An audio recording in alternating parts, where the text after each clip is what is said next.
할렐루야. 하나님의 은혜가 여러분 모두에게 함께 하시길 축원합니다. 또 온라인으로 예배 드리시는 분들, 원근각처에 있는 분들, 또 이 자리에 오고 싶지만 병상에 누워 계셔서 안타까운 마음으로 온라인으로 예배 드리고 계시는 우리 믿음의 귀한 식구들에게 하나님의 위로와 하나님의 평강이, 그리고 말씀을 듣는 중에 치유의 역사가 있기를 축복합니다. 자, 우리 떨어져 앉았지만은 목례라도 하시고 눈웃음도 치면서 잘 오셨습니다. 은혜 받으세요. 이렇게 인사 한번 하도록 하겠습니다. 잘 오셨습니다. 은혜 받으세요. 반갑습니다. 자, 우리 지난 시간에 목표 설정에 대한 말씀을 증거했습니다. 그만하시죠. 네. 네. 목표 설정에 대해서 지난 시간에 얘기하면서 자기중심적인 목표는 방향을 잃어버리게 되지만, 하나님이 원하시는 목표를 설정한 사람은 반드시 하나님의 도우심으로 그 목표를 설정한 대로 이룰 수가 있다. 그래서 예수님도 기도하실 때에 내 원대로 하지 마시고 아버지의 원대로 되길 원했다. 내 어떤 계획대로 이루어지는 것이 아니라 하나님의 계획 안에서 모든 것이 이루어지길 원한 것이죠.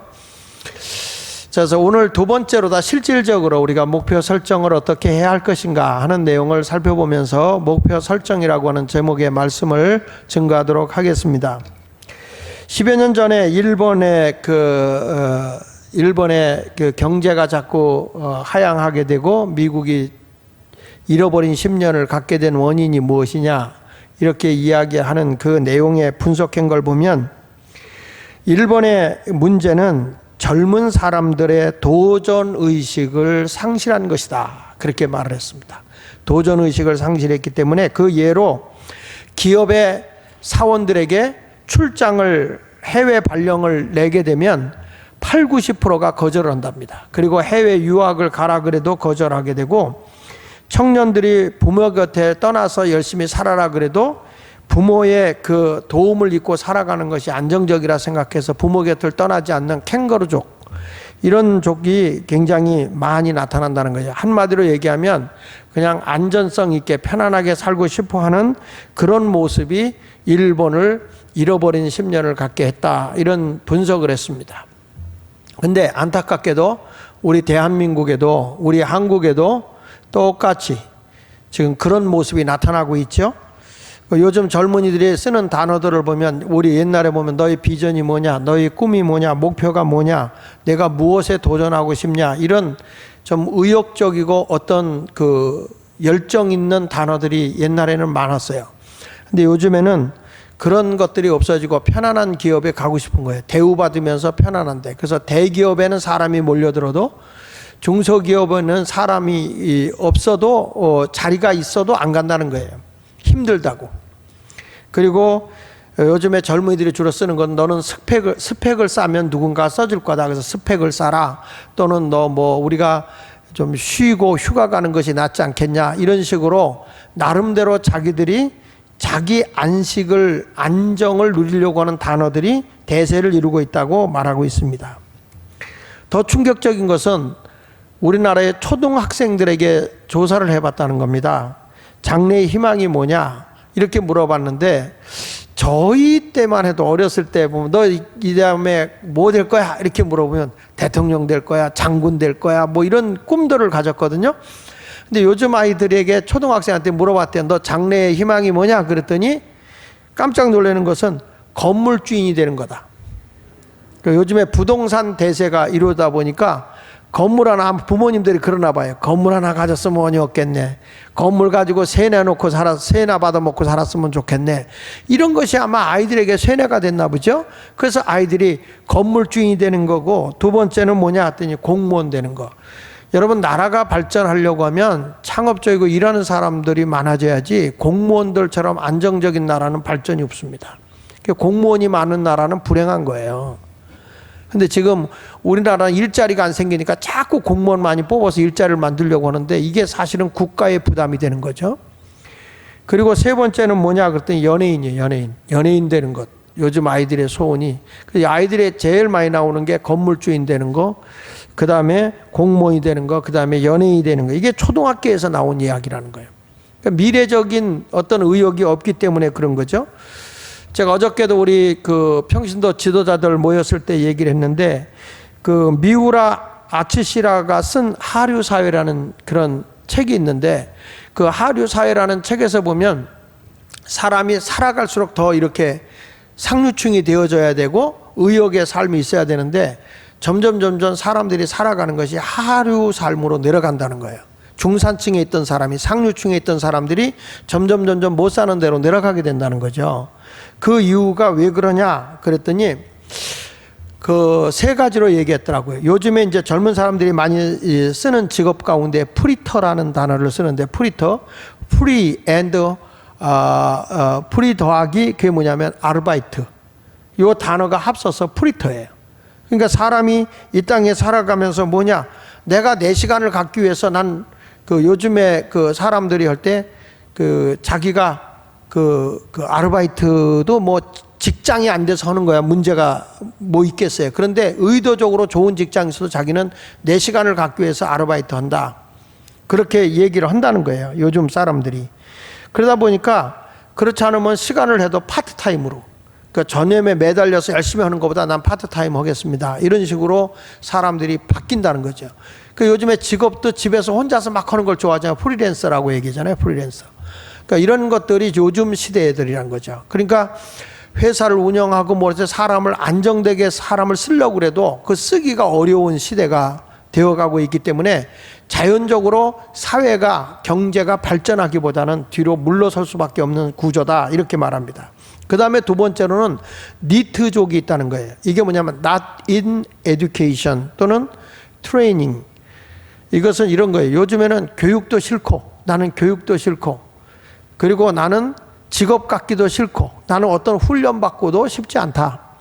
요즘 사람들이, 그런 사람들이 뭐냐면 니트족이에요. 그러니까 직장에 가라고 해도 내가 그 힘든 일을 왜 가요? 그래서 그냥 집에 박혀서 나가지도 않고 일도 안 하는 거예요. 근데 그 사람들의 사고방식이 이렇다는 겁니다. 일하는 것이 지는 것이다. 그러니까 일하는 사람은 바보 멍청이고, 일하지 않고 그냥 가만히 있는 것이 이기는 것. 이게 니트족이라는 거예요. 요즘에 그런 사람들이 자그마치 8, 90만이 된다 합니다. 그러니까 이 사람들은 직장이 생기고 일자리가 생겨도 일을 안 한다는 거예요. 이런 사람들이 앞으로 사회를 발전시킬 수 있겠습니까? 그러니까 이게 참 문제라는 거죠. 이게 니트족이고, 이제 세 번째 가서는 그 패러사이트 싱글이라고 하는 게 있는데, 패러사이트 싱글이라는 건 뭐냐면 부모의 경제력에 도움을 입고 살아가는 캥거루족이에요. 어디 나가서 살아라 도 싫어. 난 부모 밑에 살래. 나는 부모한테 나 시집도 안 가고 장가도 안 가고 나는 엄마 밑에서만, 또 아버지 밑에서만 거기서 받아먹고 살겠다. 이런 사람들이 생각으로 많다는 겁니다. 그럼 여러분, 사회가 이렇게 프리터가 있고 니트족이 있고, 그 다음에 그 퍼러사이트 싱글이라고 하는 사람들이 이렇게 들끓어버리면 사회가 당연히 침체되겠죠. 그러니까 이 사회가 상류 사회를 향해서 가는 게 아니라 하류 사회로 간다는 거예요. 점점 그런 식으로 젊은이들의 의식을 잃어버린다는 얘기예요. 왜 그럴까요? 저는 생각해 볼 때 젊은 사람들에게 목표를 상실하고 있다는 거예요. 자기들이 어떻게, 무엇을 위해서, 내일의 어떤 목표를 내가 가지고 살아가야 될지를 잃어버리고 살아가다 보니까 이 사람들이 목표의식이 없는 거예요. 오늘 본문의 성경 말씀이 바로 그런 얘기거든요.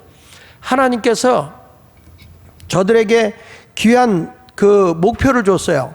가나안 땅에 들어가서 가나안 땅을 정복해라. 너희들이 그 가나안 땅을 정복하는 목표는 목적을 이루기 위해서인데, 그 목적이 뭐냐? 하나님을 예배하기 위해서라는 거죠. 사람들이 목표와 목적을 구별을 못 해가지고 목적을 목표로 놓는 사람이 있어요. 그러니까 예를 들어서 나의 목적이 대학 가는 거야. 근데 그 대학 가는 거는 목표거든요. 그 목표로 대학에 가서 뭐 하려고? 대학에 가서 내가 뭐 하나님의 영광을 위해서 하든지 내가 의사가 돼서 이 다음에 사람 생명을 살리는 일을 하겠다. 그러면 대학에 가서 공부를 더 열심히 해야 되는데, 자기 목적이 대학 가는 거에다 딱 정해놓으니까 나는 목적을 이루었어. 그래서 그 다음부터 공부를 안 하고 방황하는 거예요. 그러니까 목표라는 것은 목적을 위해서 목표를 정해놓는 것이지 목적이 목표가 돼서는 안 되는 거예요. 근데 지금 하나님께서 이스라엘 백성들을 애굽에서 끄집어내고 가나안 땅을 정복해라. 내가 너에게 가나안 땅을 줄 거야. 그곳에 가서 너희가 편안하고 안주해라. 왜 거기에 들어가서 그렇게 살아야 되느냐? 하나님의 영광을 위해서, 하나님을 너희가 섬기고 예배하기 위해서 내가 그 땅을 너희에게 주겠다는 거죠. 당연히 이스라엘 백성들은 뭘 해야 되냐? 가나안 땅에 들어가서 저들이 그 땅을 정복하고 하나님을 예배해야 되는 거예요. 그 가나안 땅을 정복하는 것은 저들의 목표예요. 근데 가나안 땅에 여호수아와 갈렙의 지도를 받아서 들어갔는데 5지파는 그 목표대로 땅을 차지해요. 땅을 차지하고 그 실로라고 하는 곳에서 하나님의 성막을 세우고, 성전이죠. 그걸 세워놓고 거기서 하나님을 예배합니다. 그런데 나머지 7지파는 정복하러 가야 할 땅을 안 가는 거예요.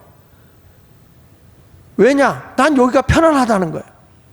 더 이상 내가 가서 싸워서 이긴다는 보장도 없고 저들을 내쫓을 수 있다는 그런 확신도 안 서고, 그 두려워서 이들이 안 가고 그들을 안주하고 있는 거예요. 7년이 지나도 자기들의 영역을 차지하지 않아요. 그래서 여호수아는 안 되겠다, 저들에게 목표를 세우게 해야 되겠다 해서 각 지도자 3명씩을 뽑아가지고 그곳에 들어가서 너희들이 구석구석을 다 돌아다니면서 지도를 그려라. 우리가 이곳에서 살만한 곳을 찾아보고 우리가 이곳에서 어떻게 살아야 될지를 다 지도를 그려가지고 7지파 지도자 3명씩 뽑아서 21명을 뽑아가지고 지도를 그려갖고 오면 그것을 하나님의 성전에서 너희를 나누어서 누가 그려왔든지 그 지역을 정복하도록 하겠다. 한마디로 3명의 지도자를 뽑아서 목표를 설정하게 하는 거예요. 목표를. 성경이 이렇게 말하거든요. 여호수아 18장 3절에 보면 여호수아가 이스라엘 자손에게 이르되 너희가 너희 조상 하나님 여호와께서 너희에게 주신 땅을 점령하러 가기를 어느 때까지 지체하겠느냐. 여기 성경을 보면요, 하나님 여호와께서 너희에게 주실 땅이라고 그러지 않았어요. 주신 땅이라고 그랬어요.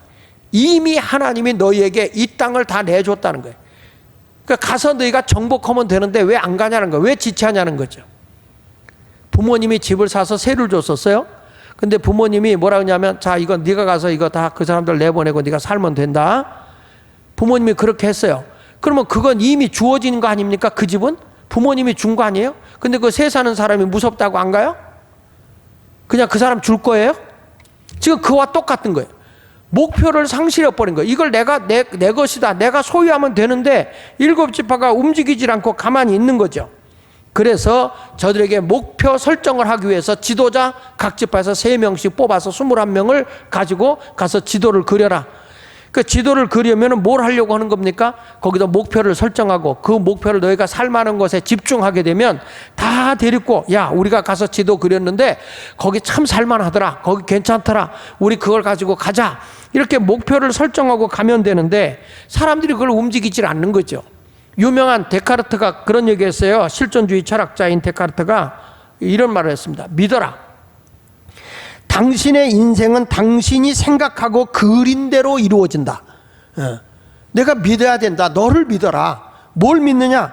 내가 생각하고 내가 그린 그대로 인생이 이루어지는 거다. 너의 인생의 목표를 설정하고 그려라. 그래야 사람이 된다는 거죠. 오늘 말씀은 여호수아가 우리에게 그런 의미를 준 거예요. 그래서 오늘 저는 목표 설정이라는 말씀을 증거하는 겁니다. 첫째로는 목표 설정의 지도를 그려야 한다. 한번 따라해 볼까요? 목표 설정의 지도를 그려라.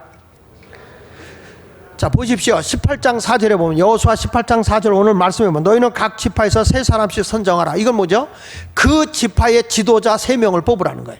3명을 뽑아서 내가 그들을 보내리니 그들은 일어나서 그 땅에 두루 다니며, 그 땅은 어디입니까? 그 땅은 저들이 정복할 가나안 땅이에요. 적과 그 흐른 땅, 거길 다니면서 그들의 기업을 따라 너희가 어느 정도의 우리 지파가 여기에 들어가서 살 수 있는지 그 역량의 토지를, 대지를, 산지를 다 너희가 그려가지고 내게로 오라. 이렇게 말한 거예요. 그 말은, 아, 내가 여기서 살아야 되겠네, 여기 우리가 정복해야 되겠네라는 목표를 설정하는 그림이에요. 막연한 그림이 아닙니다. 내일에 우리가 살 만한 그림이죠. 그러니까 이 사람들이 그릴 때 뭘 그렸을까? 이런 그림을 그렸을 거예요. 중동 국가는 삶의 터전이 물이 있어야 되는 거예요.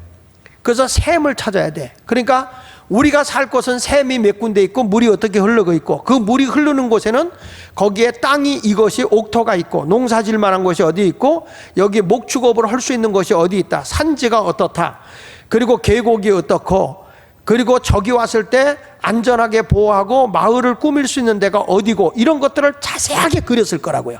그 이유는 왜 그래요? 자기들이 여기서 살기 위한 목표를 세웠기 때문에. 그래서 그것에 대해서 3명을 뽑아놓고 그 목표의식을 확실히 갖게 한 거예요, 지도자들에게. 여러분, 목표 설정을 했다는 것은 뭡니까? 목표를 이루기 위해서 그림을 그리는 거죠. 목표를 그려놓는데 머릿속에 난 이런 목표가 있어. 그런데 하나도 움직이질 않아. 계획도 없고 뭐 하겠다고 하는 의식도 없고. 그러니까 목표 설정이라는 것은 내가 할 수 있는 일을 행해 나가는 거예요. 근데 한 번에 모든 것이 가만히 있어도 확 이루어지겠지? 절대 그렇지 않거든요. 노자가 말한 것처럼 천리길도 한 걸음부터라고 그랬어요. 천리길도 한 걸음부터. 이게 뭐 그냥 가만히 있으면 하늘에서 뚝 떨어지겠지? 절대 그렇지 않습니다. 요즘 젊은이들은 그냥 거저 먹으려고 그러죠. 뭐가 그냥 가만히 있어도 누가 해주겠지? 이런 의식이 있는 거예요. 답답한 거예요. 저도 이렇게 젊은 사람들이 이렇게 있을 때, 아, 왜 저렇게 하고 있을까? 뭐라도 한번 해야지. 답답할 때가 있는 거예요. 그 왜 그렇게 사는지 아십니까? 목표 설정이 안 되면 그렇게 살 수밖에 없는 거예요. 오늘 목표 설정이 없는 사람은 나의 모든 상황이나 어려움이 오고 두려움이 오면 움직이질 않아요. 아무것도 하지 않아요. 마치 이 사람들 7년이 지나도 하나님의 땅을 정복하지 않는 것과 똑같아요. 우리가 잘 아는 나이팅게일이 그런 얘기를 했거든요. 목표가 있는 사람은 반드시 성공한다.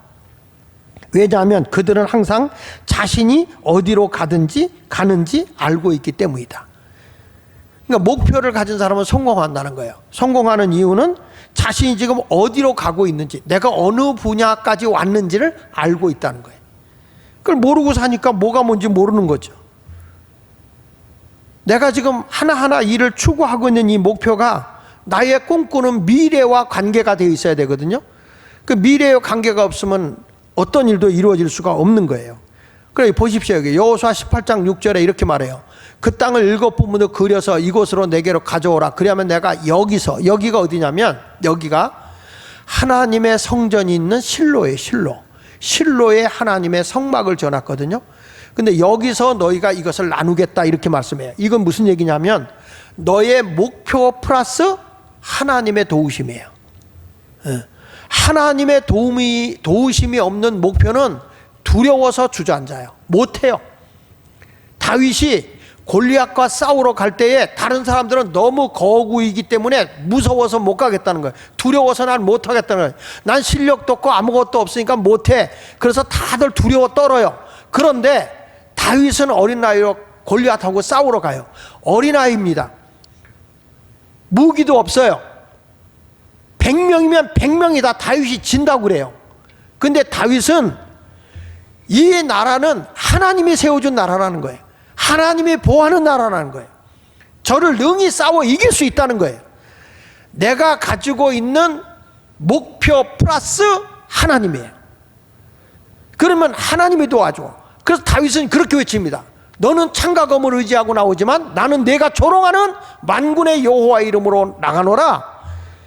그리고 그의 목표를 향해서 전진했어요. 하나님의 도우심으로 승리한 것입니다. 이게 골리앗과 다윗의 싸움 아닙니까? 여러분, 내가 하나님 없이 내 계획을 세우면 그게 되질 않아. 그래서 이 백성들이 아무리 비전을 그려왔어도 그것을 어디서 7지파가 나눠 가졌냐면 하나님의 성전 앞에서 나눠 가진 거예요. 왜? 그 목표는 하나님 주신 목표니까 하나님이 도우신다. 여기 보십시오.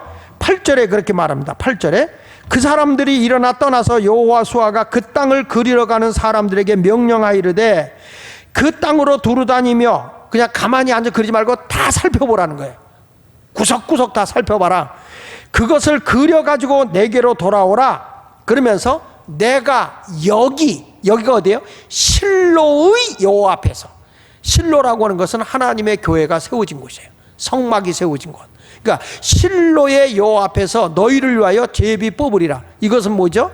하나님이 너희가 목표로 세운 정복할 땅을 하나님이 돕는다. 하나님이 너희를 지켜주신다. 이런 확신을 주기 위해서 그 안에서 목표가 우리의 목표가 아니라 하나님의 목표다. 하나님의 계획이다. 하나님의 뜻을 따라가자. 이것을 여호수아가 일깨워 주기 위해서인 거예요. 여러분, 이 목표 설정에 가나안 땅을 정복해라 했을 때 5지파, 루벤 지파, 갓 지파, 므낫세 지파, 에브라임 지파, 그 다음에 유다 지파, 이 5지파는 하나님의 말씀대로 그 비전, 그 목표를 가지고 그 땅을 다 차지했었다고요. 넓게 차지하고 있었다고.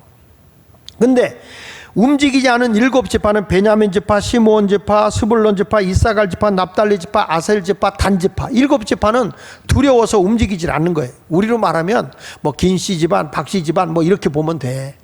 가문으로 보면요. 근데 놀라운 것은 요단강 동편 땅은 루벤, 갓, 므낫세 세 지파가 차지하고 있고 요단강 서편은 유다 지파와 에브라임 지파가 차지하고 있는데 가장 넓은 땅을 차지하고 있는 지파가 유다 지파예요. 유다 지파. 그러니까 그 갈렙이라는 사람이 나이 85세가 됐어도 나는 지금 이 열정이, 이 도전 정신이, 내가 가지고 있는 이 모든 꿈은 과거에 젊을 때 청년의 꿈과 같다. 나이는 먹었지만 난 꿈은 같다. 이 산지를 내게 달라. 아직 정복하지 못한 땅을 내게 달라. 내가 정복하겠다.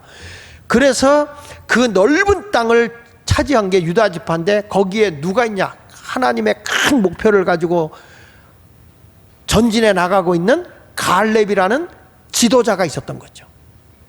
그러니까 벌써 지도자가 DNA를 딱 가지고 도전과 열정과 용기를 그 지파에게 심어주니까 그 땅을 차지하게 되는 거예요. 그리고 에브라임 지파는 누가 거기를 지도하고 있냐면 여호수아예요. 여호수아. 그러니까 지도자가 분명한 목표와 하나님의 도우심을 입고 간 데는 다 정복을 해요. 근데 지도자들이 흔들리는 데는 전부 다 우왕좌왕하는 거예요. 못하는 거죠. 그래서 여호수아가 안 되겠다. 너희들 이거 다시 가자. 과거에도 보면 12지파자의 대표들을 가나안 땅을 정탐하러 보냈을 때 10명은 이런 보고를 합니다. 아이, 모세 지도자님, 보니까 우리가 가서 보니까 정말 그 땅은 젖과 꿀이 흐르는 땅이고 살기 좋은 땅이에요. 그런데 거기에 이거 살고 있는 아낙 자손들, 가나안 족속들은 전부 다 덩치가 거인입니다. 거인. 근데 우리 같은 이 사람들이 저들을 물리치고 그 땅을 우리가 차지한다고요? 저들에 비하면 우리는 메뚜기예요. 메뚜기 때에 불과한 거예요. 그러니까 저들의 자화상이 뭐가 그려진 거예요? 우리는 저 아낙 자손들에 비하면 메뚜기다. 우리는 연약한 존재들이다. 그 땅을 정복할 수 없다. 이렇게 두려움 속에서 다 목표 설정이 다 없어져 버린 거예요. 추락한 거예요. 근데 거기에 유독 여호수아 갈렙만은 무슨 소리냐? 우리가 가서 보니까 정말로 그들은 거인이다. 거인이요. 그리고 젖과 꿀이 흐르는 땅이다. 근데 전혀 우리가 정복할 수 없는 게 아니고 내가 가서 보니 저들의 보호자는 없어. 근데 우리의 보호자이신 하나님은 우리와 함께하고 있어. 그러니 우리가 가면 하나님이 저들을 다 멸하실 거야. 저들은 우리의 밥이야. 지금이라도 가자. 목표가 분명한 여호수아와 갈렙은 플러스 하나님이 들어가니까 능히 정복할 수 있다는 거예요. 그 목표를 설정할 수 있다는 거예요. 그걸 가지고 가자는 거죠. 근데 이 사람들이 막 치를 떨면서 못 간다, 우리 죽는다 이런 거예요. 두려움 속에 목표를 상실한 거죠. 목표가 없으면 그렇게 우왕좌왕하는 거예요. 여러분, 바울이라고 하는 사람도 자기가 하나님의 목표를 세운 게 뭐냐면 이방인들에게 복음을 전하는 거예요. 로마에 가서 예수를 전해서 영혼을 구원하겠다는 거예요. 그래서 로마를 가는 거예요. 로마에 가는 것은 목표예요. 뭘 이루기 위해서? 목적을 이루기 위해서. 영혼을 구원하는 로마의 복음을 전파하기 위해서 가는 거예요. 근데 가다가 큰 풍랑을 만나, 유라굴로라는 태풍을 만나서 배가 파손하기 직전이야. 모든 사람이 다 절망을 했어. 이젠 끝났다, 우린 죽었다, 그래요. 그런데 목표를 가지고 있는 사람 있잖아요. 목표를 설정한 바울이라는 사람은, 아니야, 난 로마에 가야 돼. 로마에 가서 나는 복음을 전하는 것이 내 목표야. 그래서 그들의 있는 영혼을 구원하고자 하는 것이 하나님의 목적이잖아. 난 가야 돼. 그래서 기도하는 거예요. 하나님, 나의 목표가 뭡니까? 하나님이 주신 목표입니다. 하나님의 뜻입니다. 영혼 구원하기 위해서 로마에 가야 됩니다. 그리고 기도하는데 하나님이 음성을 들려주는 거예요. 그 바울이 이런 말을 합니다. 로마서 27장 24절에 보니까 하나님의 음성이 바울에게 들리는 거예요. 바울아, 두려워하지 마라. 내가 가이사 앞에 서야 한다. 가이사는 로마의 황자예요. 황제. 너가 로마로 가서 복음을 전하겠다는 목표를 세웠잖냐? 근데 나도 너를, 그 목표가 네 목표가 아니라 하나님의 목표다. 그래서 너는 가이사 황제 앞에 서야 하겠고, 또 하나님께서 너와 함께 항해하는 자들 아무도 죽지 않고 다 살게 너에게 맡겨주겠다. 모든 생명이 누구에게냐? 목표를 가지고 있는 너에게 달려있다 하였으니, 25절 같이 읽어보겠습니다. 그러므로 여러분이요, 안심하라. 나는, 바울은 내게 말씀하신 그대로 되리라고 누굴 믿노라? 하나님을 믿노라. 바울이라고 하는 사람은 목표 플러스 하나님이에요. 하나님께서 하신다는 걸 믿은 거예요. 결국에 바울은 그 풍랑에서 살게 됐고, 그 배에 탄 사람 다 살게 됐고, 결국엔 로마에 가서 가이사 황제 앞에서 복음을 전할 수 있는 그런 놀라운 일을 이루었잖아요.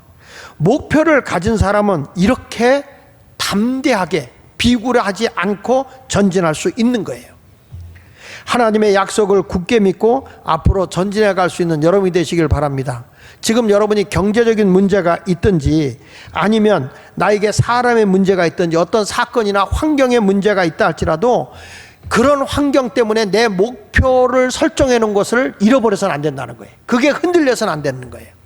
그런 환경 속에서라도 하나님이 나를 도와준다는 믿음을 가지고 전진하면 반드시 그것은 이루어지게 되어 있어요. 그래서 두 번째 가서는 어떻게 되냐?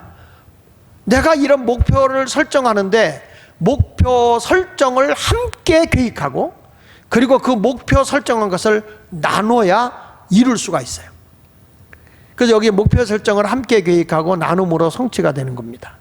그러니까 이 바울이란 여호수아는 3명을 뽑은 이유가 뭐예요? 한 지파에 37, 21, 21명을 뽑은 이유는 지도자들이 뭘 갖게 하려고 해요? 지파마다 3명씩의 지도자들이 목표를 함께 하는 거예요.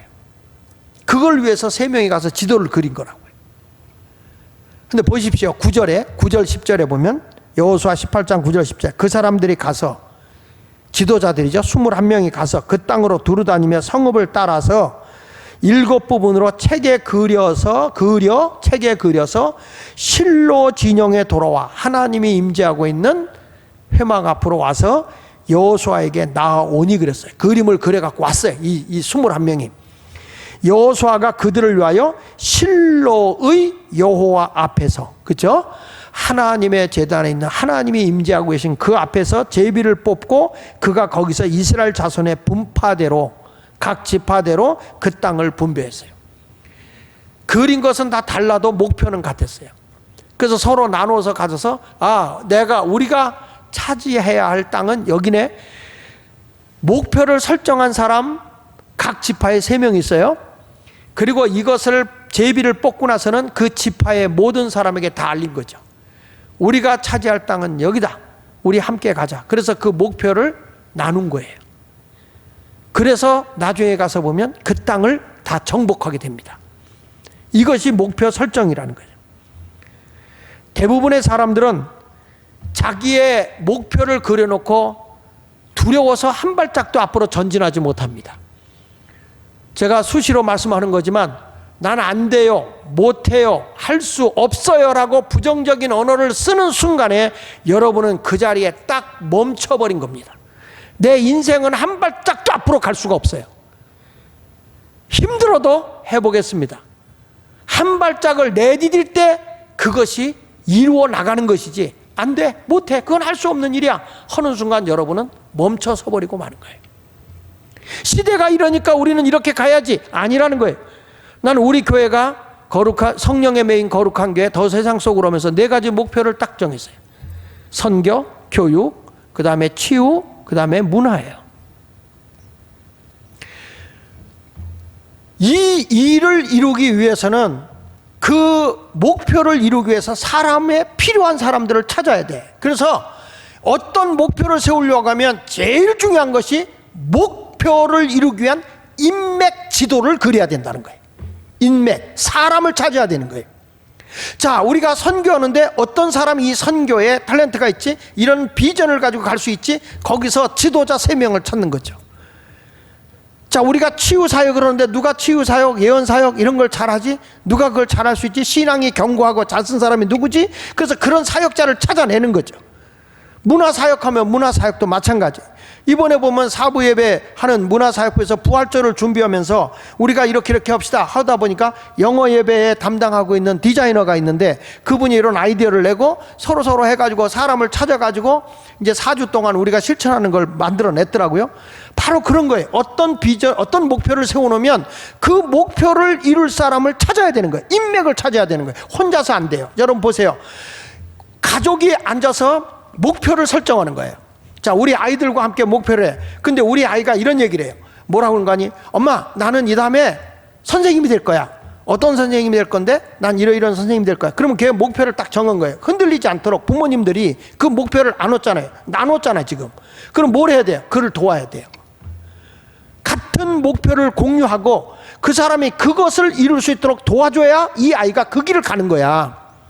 아이가 아무리 목표를 세워놨어도 부모가 함께 해주지 않으면, 그걸 함께 나누지 않으면 그것을 성취할 수가 없는 거예요.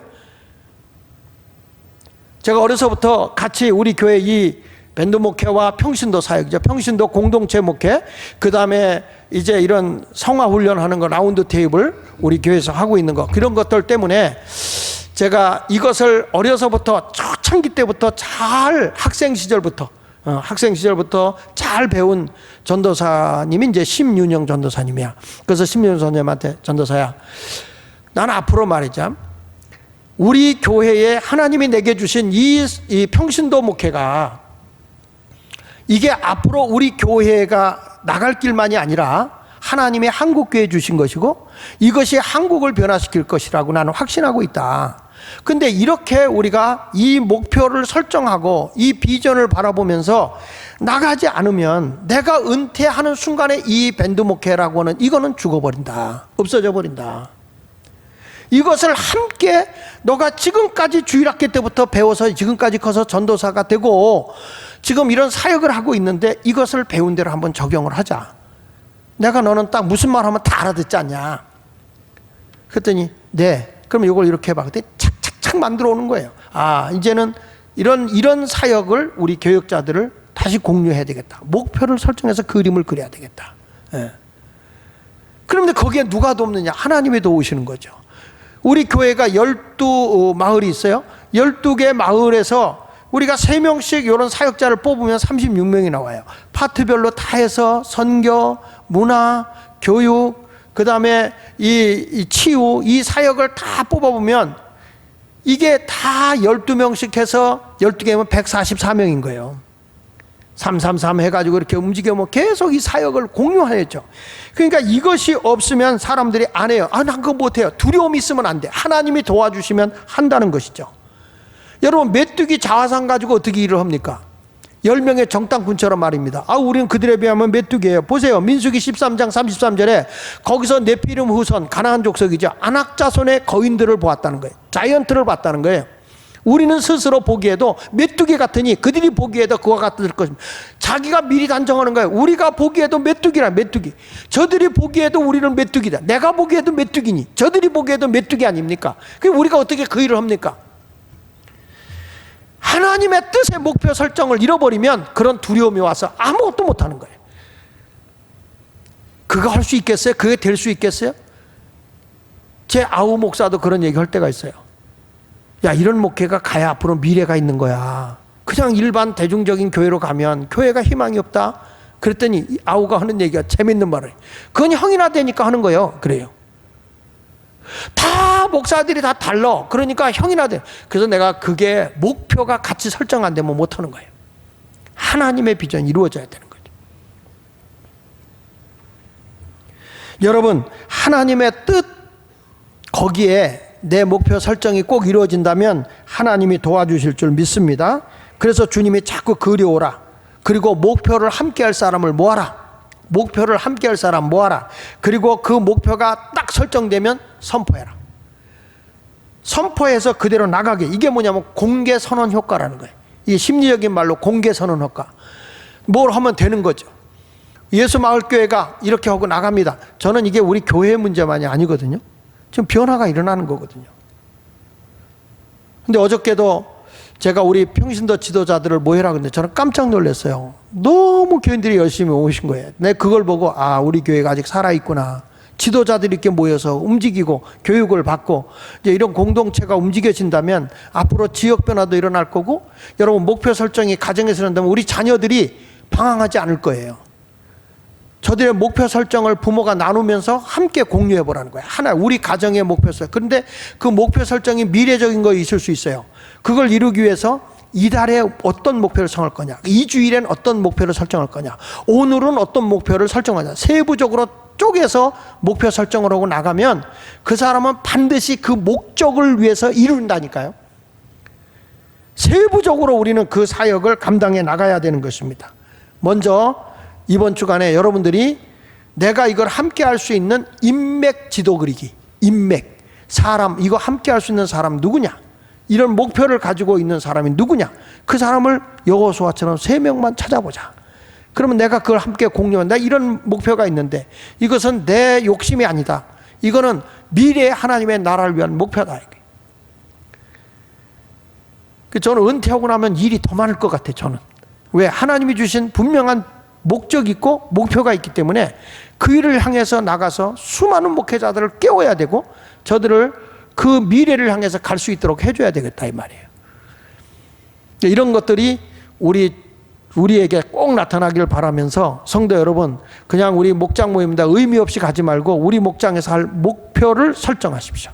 우리 가정 식구들이 모여서 밥만 먹고 어디 가서 놀러 가서 차나 마시고 그러지 말고 먼저 목표를 설정하고 그걸 가족이 공유하면서 그를 서로 밀어주어서 그 목표가 꼭 이루어지도록, 근데 그 이루어져서 하나님의 영광을 드러낼 수 있는, 이웃의 유익을 줄 수 있는 그런 목적을 이루어내기 위해서 목표를 꼭 설정하고 성취해 나가는 그리스도인이 되시기를 예수 이름으로 축원합니다.